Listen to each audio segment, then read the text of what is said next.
Live. What's going on, world? This is Chuck Harden, your power builder entrepreneur, empowering you so you can empower everything around you. And it's that time of day for Fight For It Friday. Yes, Fight For It Friday. Because if you don't fight for what you want, what you don't want happens automatically.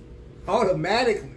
So this is Fight For It Friday, you guys. Keeping my commitment to my commitment. Coming on every week, giving a little bit of empowerment, a little bit of encouragement, hopefully helping you get a little bit further along in life.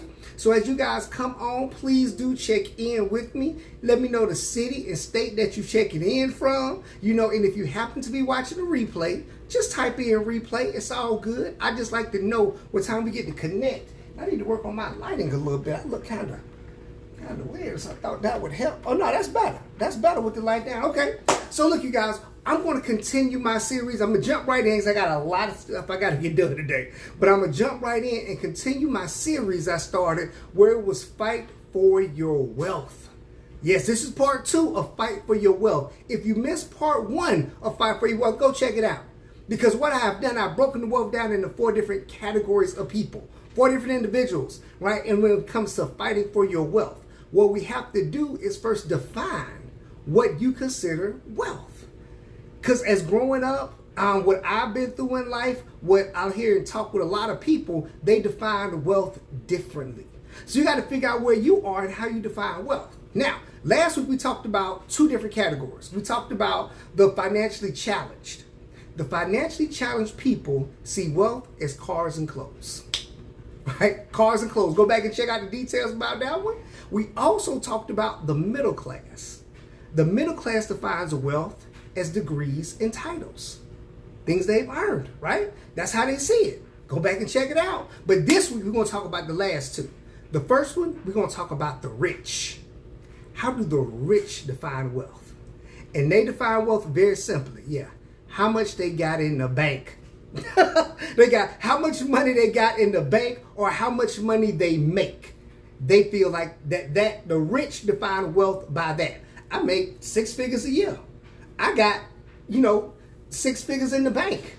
That's how they define wealth and that's how they see it. Now again, this is a no judgment zone. Nothing is wrong with whatever category you in and however you see it. You just have to be able to acknowledge it. Right? But that's how the rich see it, what they have in the bank or how much money they earn.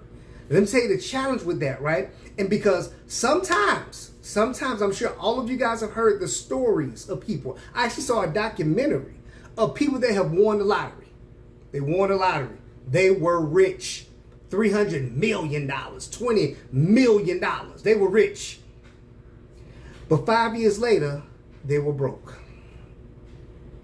They were rich. 5 years later, they were broke, right? How many times you heard about someone that got a big football contract, got a $10 million deal, and then 5 years later, they financially struggling, right? Or somebody got a basketball scholarship, a record deal, right? 10 years later, they broke. Not judging them, just saying they define rich by what they had in the bank or what they earned.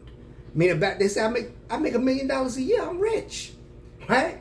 So this is the thing you have to understand when it comes to creating wealth, right? Or when it comes to building wealth and you're rich, if you define your wealth by what you make, eventually you'll either run out of time or you'll run out of talent. Eventually.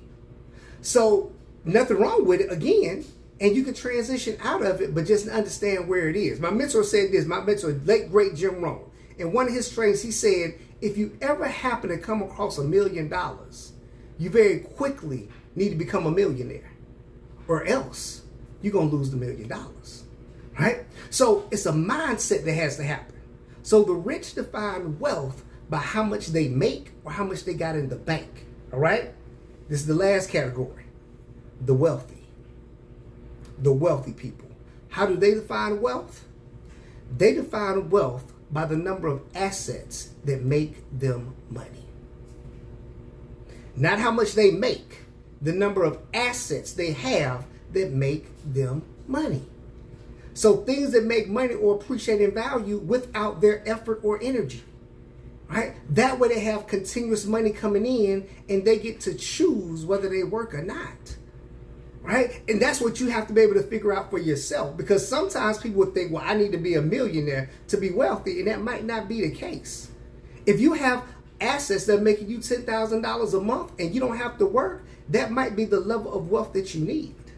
And let me say a good thing about assets that make you money. Yeah, you can leave those to your kids. So you have an asset. It's something that can be given to someone else and it continues to make money. If you have a degree, again, you can't give that to someone else. If you have, even if you have a good job and make good money, you can't give that to your kids, right? So an asset is something you can actually wield to someone else and they continue to make money. Because think about this. Think about the rich. If you left your kid $1 million, right? Everyone on the line that might watch this that have kids, leave your kids $1 million and think about your kids' mindset right now. They blow through that money so quick, right? So it's not the money that we need to leave them, but it's also the mindset of what to do with the money, right? So you have to fight for your wealth, and you have to define what you consider wealth. Whatever category you find yourself in, understand you can move, you can shift. You're not a tree. you can move to the next level of wealth, or whatever you want to define as wealth. The objective of my conversation today is to know where you at and then make a consistent effort to move to the next level. If you need help with that, let me know, because I'm all about helping people create wealth. That's really my passion in life. That's my goal, because that's what I'm doing for myself, and I'm going to walk with people going that same direction. All right, so guys, this is Chuck Harden, your power builder, entrepreneur, empowering you so you can empower everything around you. Fight for your wealth. Gonna see you guys later on. Peace.